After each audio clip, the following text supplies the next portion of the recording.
So yeah, if you could take us back to the early days of Trevor, where you started in life, where you grew up, school, college, that sort of thing, and talk us through that journey of how eventually you came into the space sector and what that whole kind of journey looked like. Yeah. Well, thanks for having me on, Rich. I'm excited. You guys are doing some cool things. Thank you. Definitely don't have the space pedigree, if you will. If you look at my resume, you're probably like, why is this guy running a space and defense company? Which is a really good question, because I have a difficult time explaining to my mom what I do every day. But I grew up in Northwest Mississippi, just about 30 minutes south of Memphis, on a farm. We had 54 acres, cows, horses, that kind of thing. My first job was actually sort of my first love.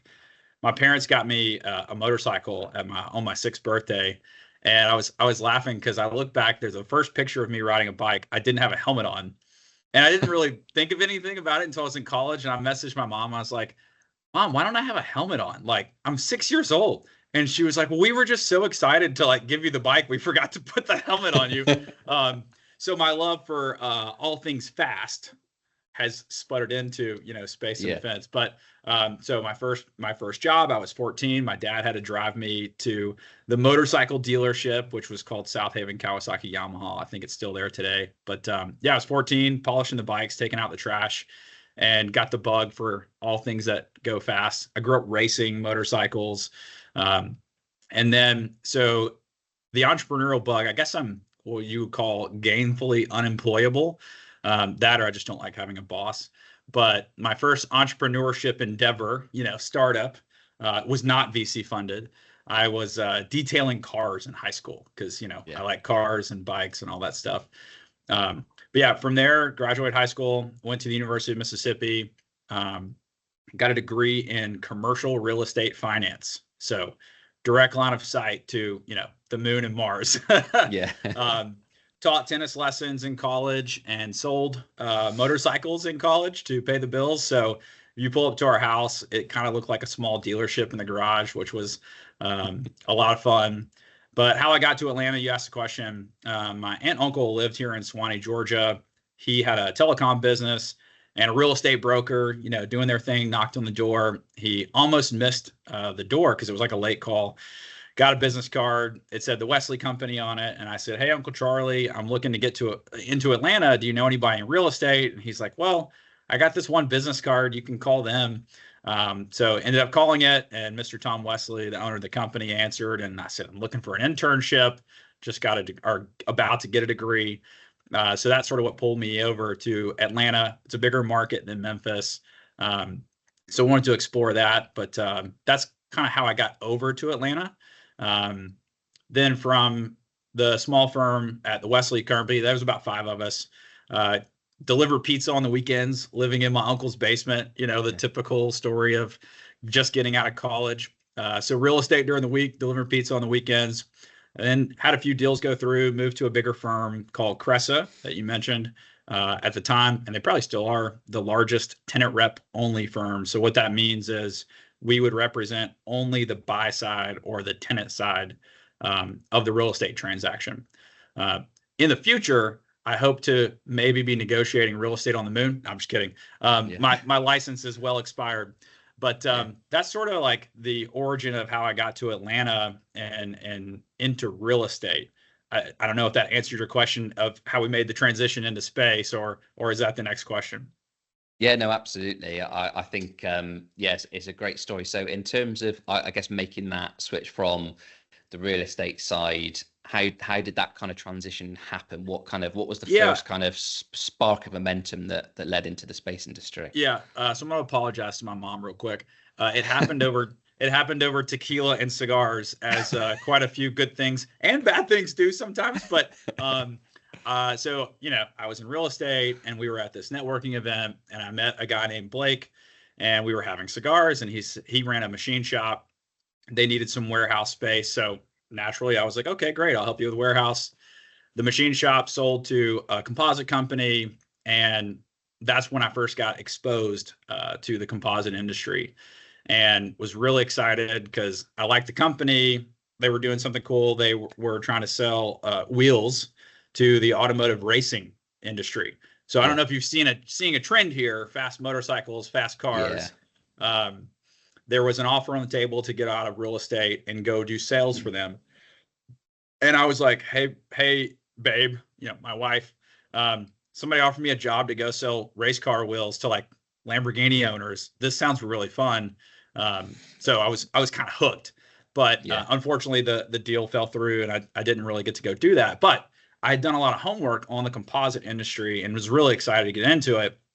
But I left real estate, and Blake and that company parted ways for whatever reason. And I was like, I think you're onto something. So the premise really of what we are trying to solve at the time, and this was 2018, how do we get not necessarily automotive level manufacturing in the aerospace industry, but like, how do we get aerospace grade performance, actually better aerospace grade performance out of, call it mid market manufacturing, not necessarily automotive levels, but like better performance at higher production rates, right? And so if you have that capability, automotive wheels probably aren't the highest and best use.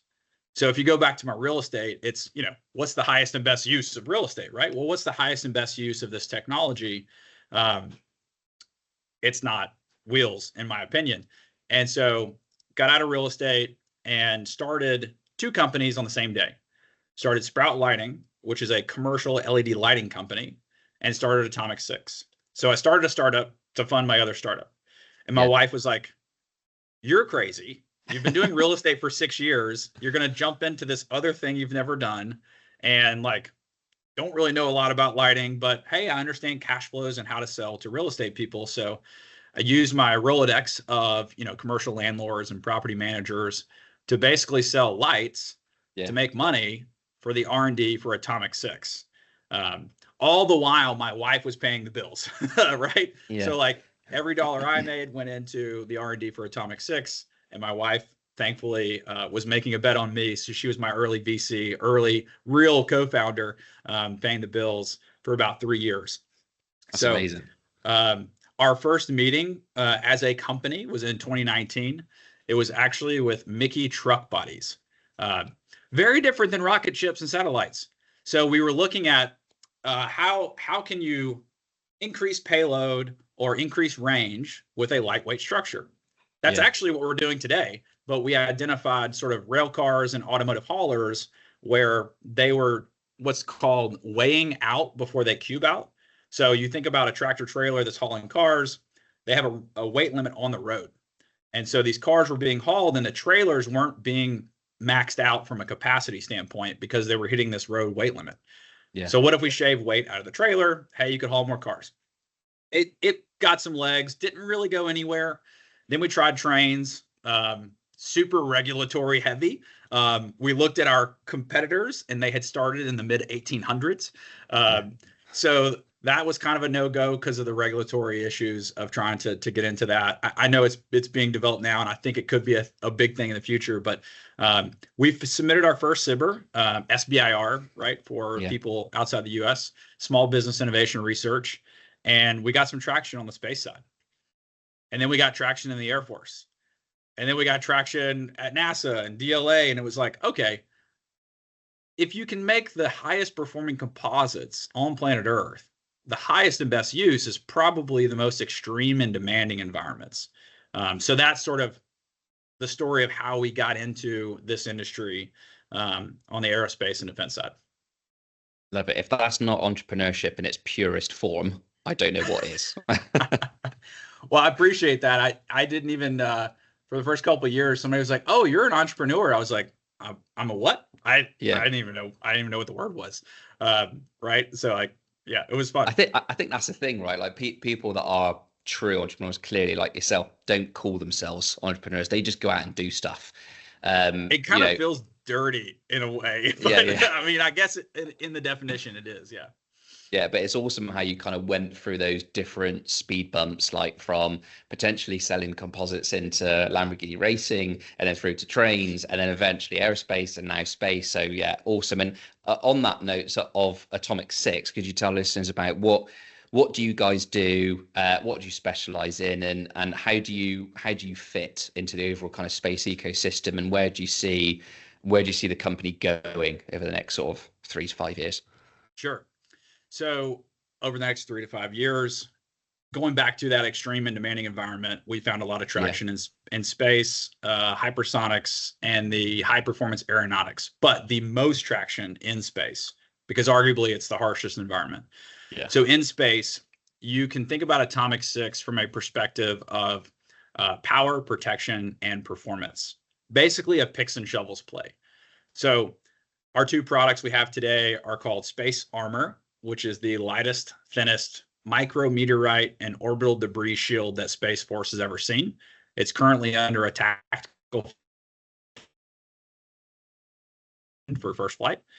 And then we have our solar array system, which is a redeployable solar array system we call Lightwing.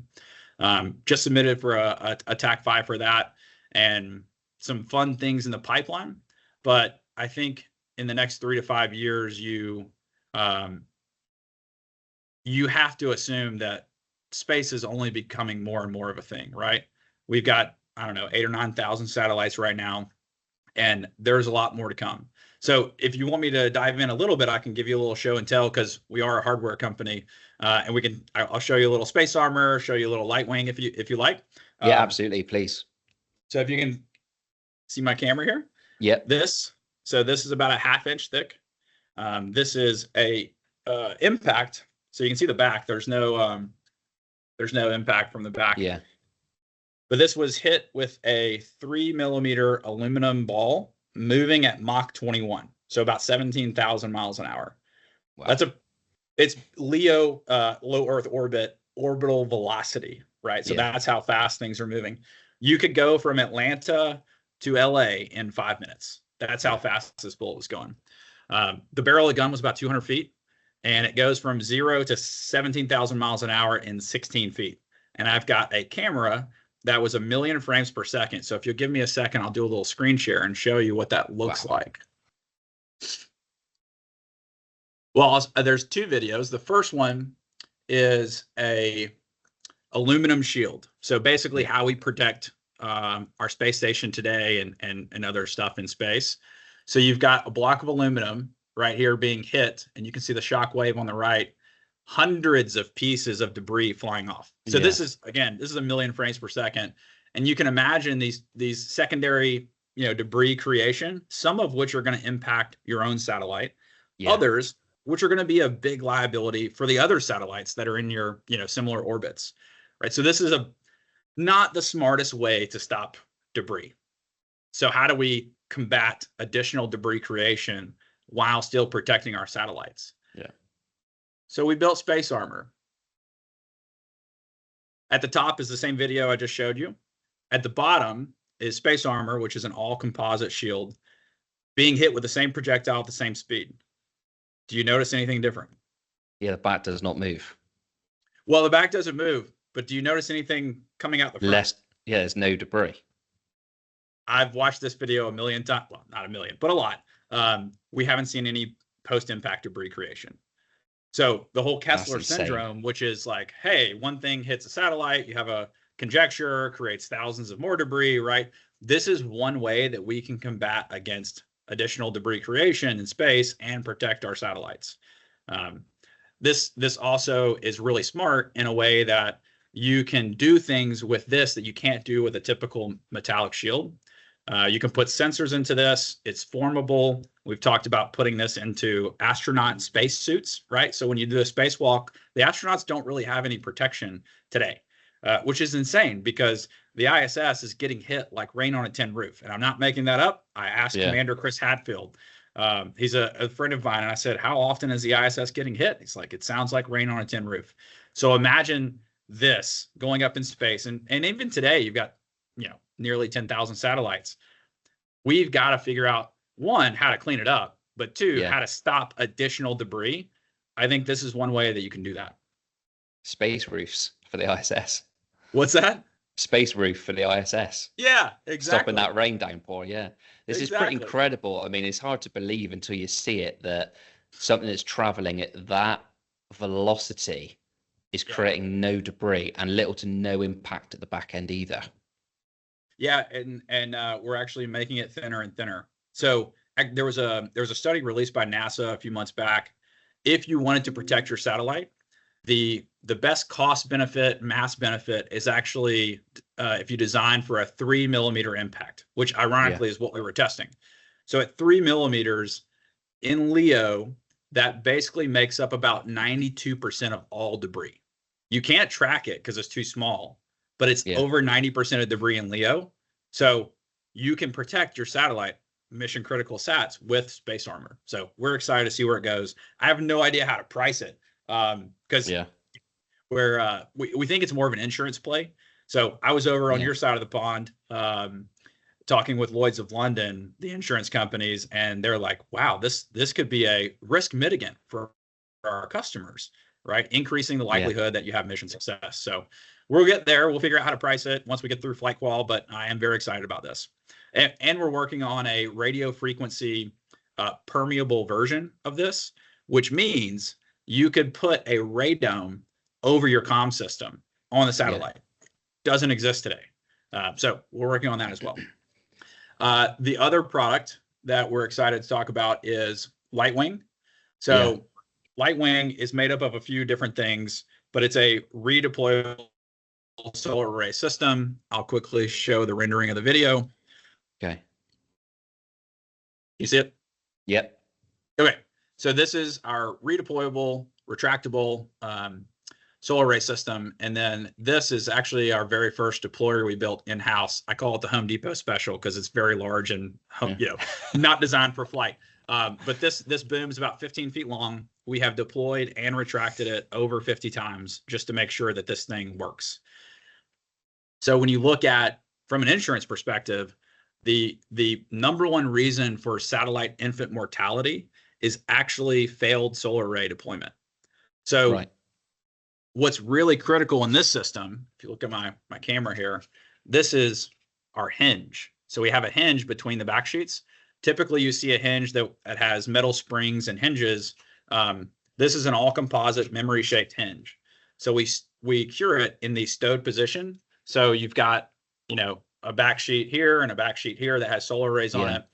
As it deploys, this hinge spreads out and pulls tension on the back sheet. So you've eliminated risk because those metal springs have what's called biaxial loading. So there's pressure in two directions. Our hinge only has one axis where there's a problem. It always just wants to go back. Yeah. And because it has that ability to tension out the substrate, we can make a very thin, very lightweight solar backsheet, right? So you can populate solar cells on this. It's about 9/1000ths of an inch thick. Today's backsheets or substrates usually are around an inch thick. They're what's called a sandwich panel. They've got a composite layer, a honeycomb, core in the middle, and then another composite layer. So it's very stiff, but extremely heavy. So we're not only reducing the mission risk because we've gotten rid of, why these issues happen. We've also reduced the mass because of the design and the structure.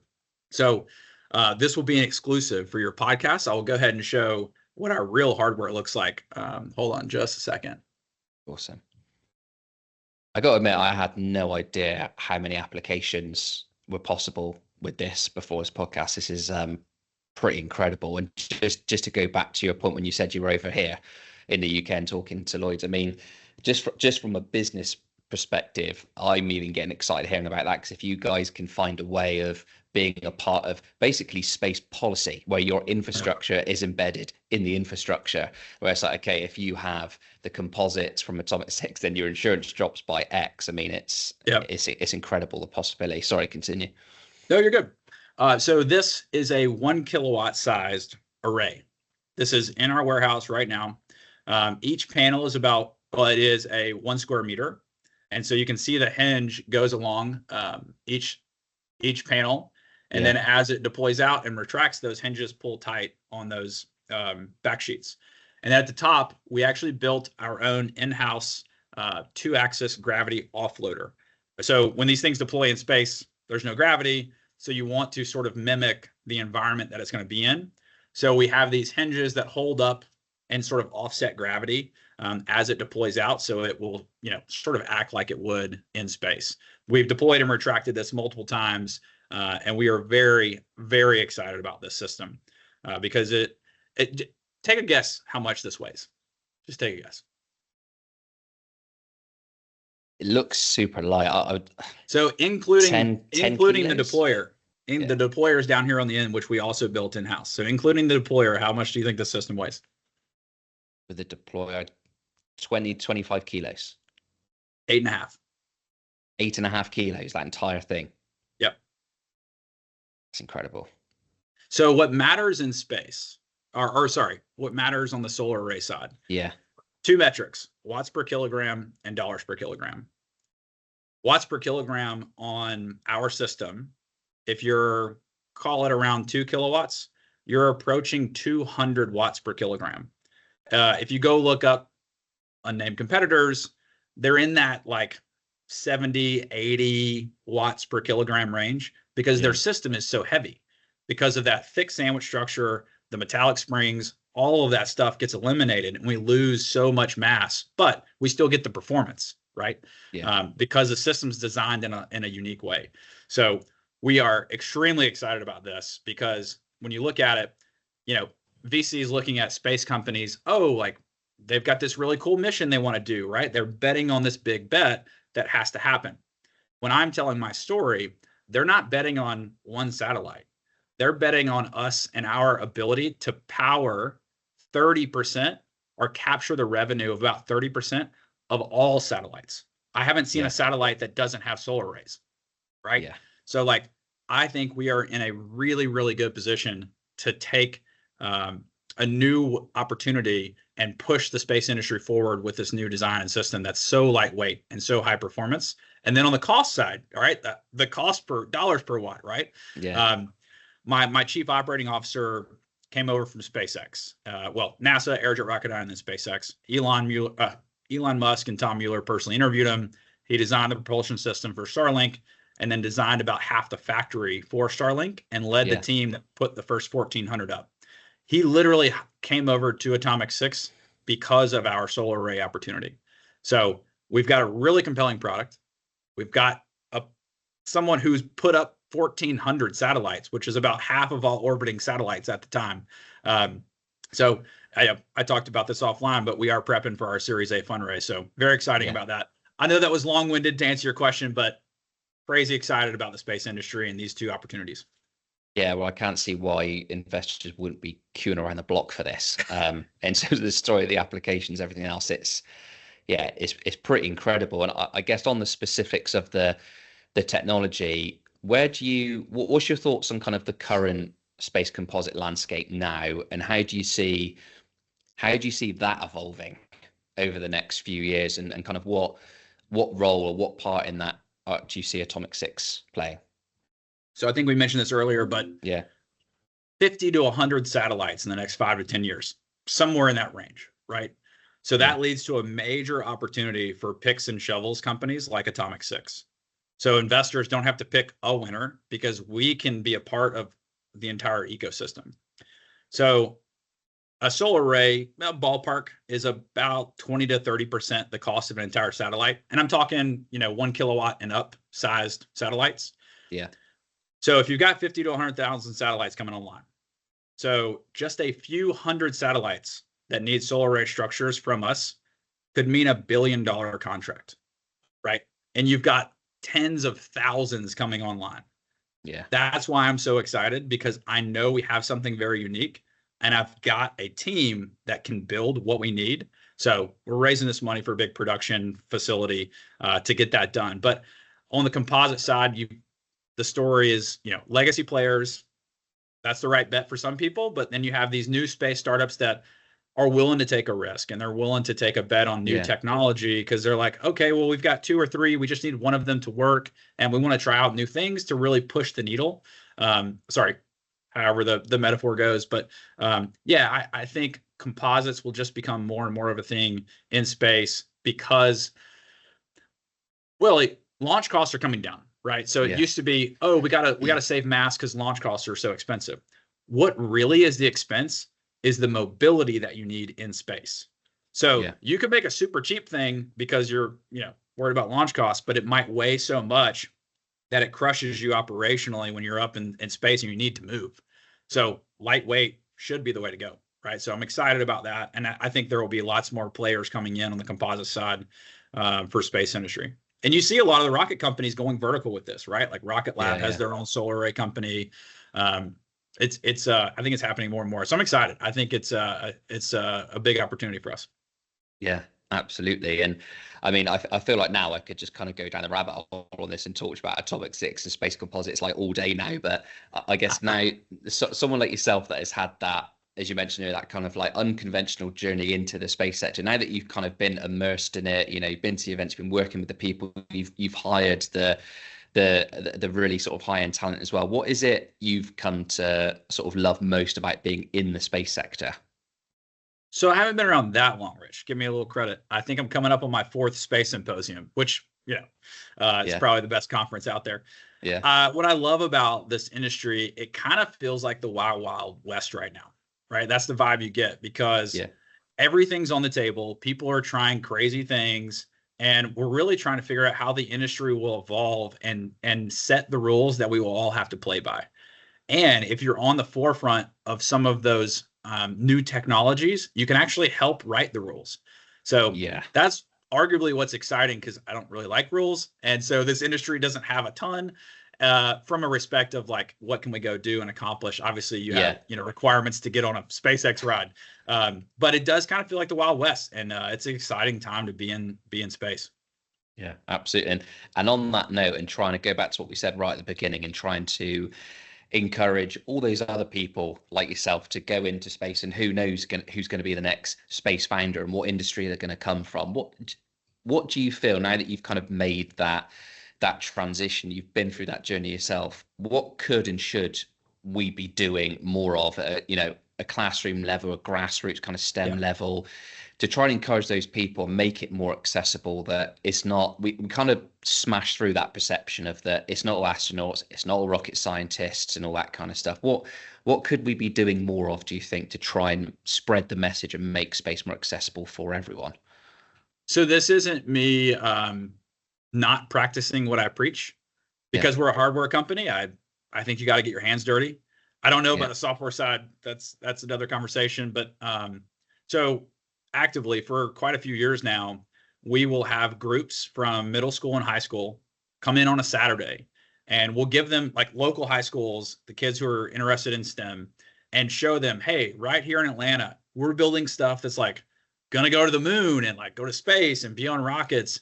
And we'll lay down carbon fiber and teach them how to like make a flat panel and cure something, and like really get their hands dirty and get them excited. I think that's really like from an organic way, like you learn by doing. I think you get people excited, especially in the middle school and high school areas, by like literally let them get their hands dirty and go make something.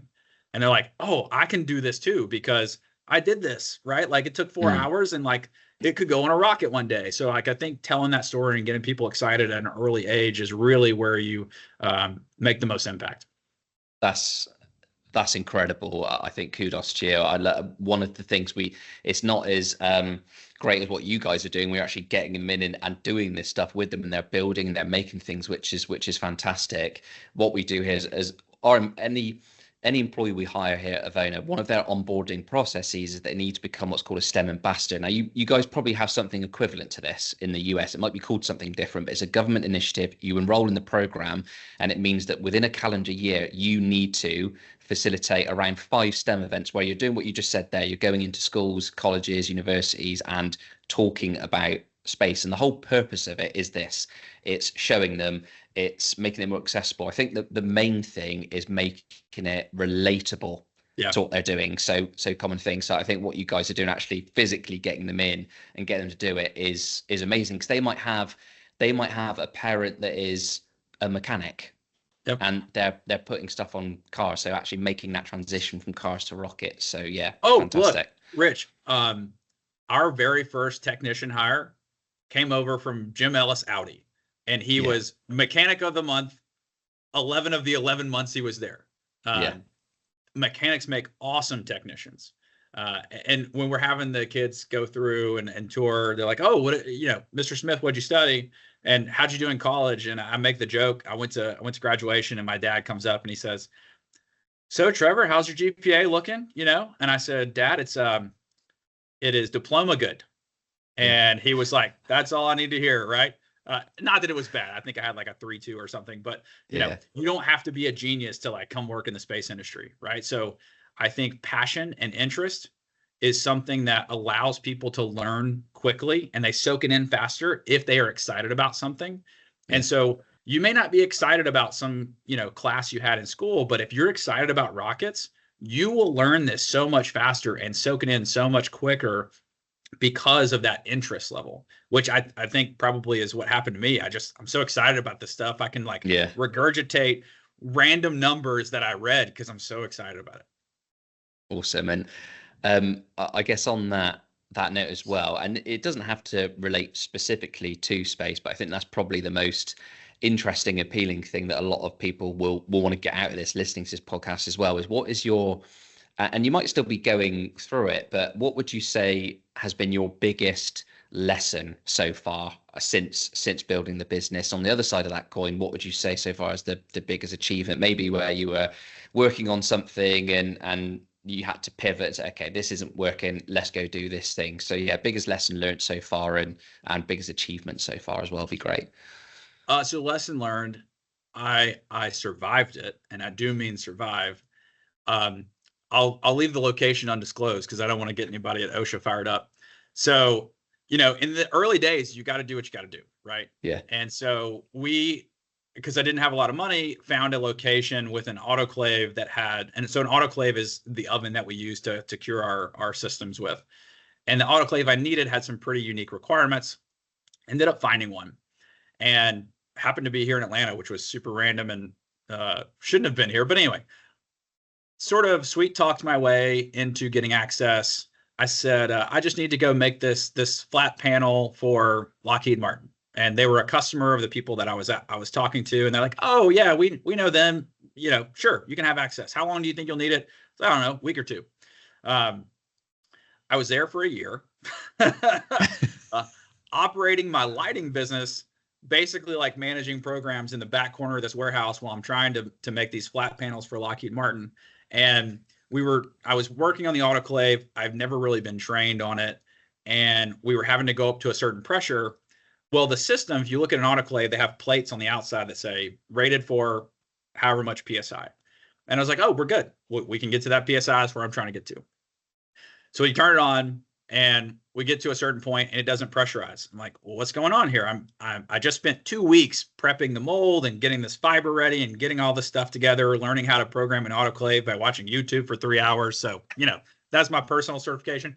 So I'm in the middle of the run trying to save it. I call the autoclave company and they're like, do you know how to code software? And I was like, you don't know who you're talking to. No, I don't know how to code software. They're like, all right, well, here's what you do. And so I'm typing in, changing the code on the software of an active pressurized bomb, literally like it's a pressurized metal tank. It looks like a bomb. And they're like, all right, press enter. The pressure should go up. So I pressed enter and the pressure started to go up. I was like, oh, it worked. Like, I'm now a software coder. This is great. And so we're on the phone and it keeps going up. And then I hear the loudest piercing noise I've ever heard in my life. And I thought I was going to die.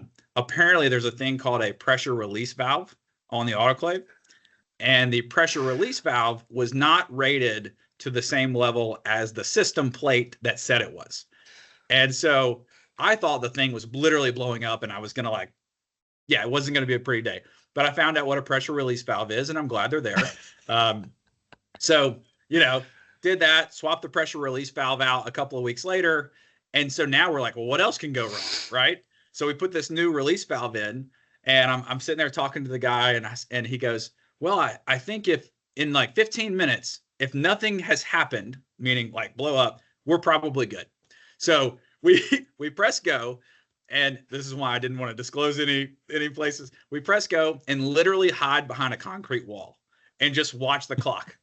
And I'm just sitting there crouched watching the clock. And I'm like, all right, I heard a noise. You're freaking out because you hear a little noise and stuff. Yeah. And so 15 minutes go by and I look at him and he's like, I think we're okay. And I'm like, all right, if you say so. And then we walked out and yeah, problem solved. But we didn't actually blow it up. But yeah, things like that. That was probably my biggest scary failure, hardening moment. Right. You got to get some cuts, bruises, and scars along the way. And that was definitely one of the funner stories of starting the company. That's a story for the grandkids right there. My heart was racing from like beginning to end of that story. For some reason, my mind immediately went to like James Bond, and he's trying to like stop the bomb going off, and you got someone on the line there talking which wires to cut and stuff. That's incredible. I love it. Yeah, it was a lot of fun, and we'll never name the company. Yeah, you're gonna have to trump that now with the achievement. Oh, the achievement. Well, we kind of already hit on it. Yeah. The space debris shield, I didn't even know what that was. Yeah. And we submitted for a direct phase 2 and we got it. And we actually, there's a unique modeling software that NASA uses to try and sort of simulate what these impacts will do. Yeah. And so we sent them our ideas on the material system and said, hey, do you think this is going to work? And NASA said, it's not going to work. Very unlikely that this system will work. We shot it anyway. It worked the first time. And we called NASA back and was like, hey, it actually worked, right? So to me, knowing nothing about space debris and then our team putting our heads together and then it working for the very first time, and actually Commander Chris Hadfield signed the first shield, and he joked, he was like, oh, it's because my signature's on it. But yeah, to me, that was sort of one of our big like, oh man, we really did this really cool thing because none of us had a background in it. We just read a lot, did a lot of paperwork and reading white papers and, put our ideas together. And, here it is, right? Like, yeah, that was a cool moment in the company. Yeah.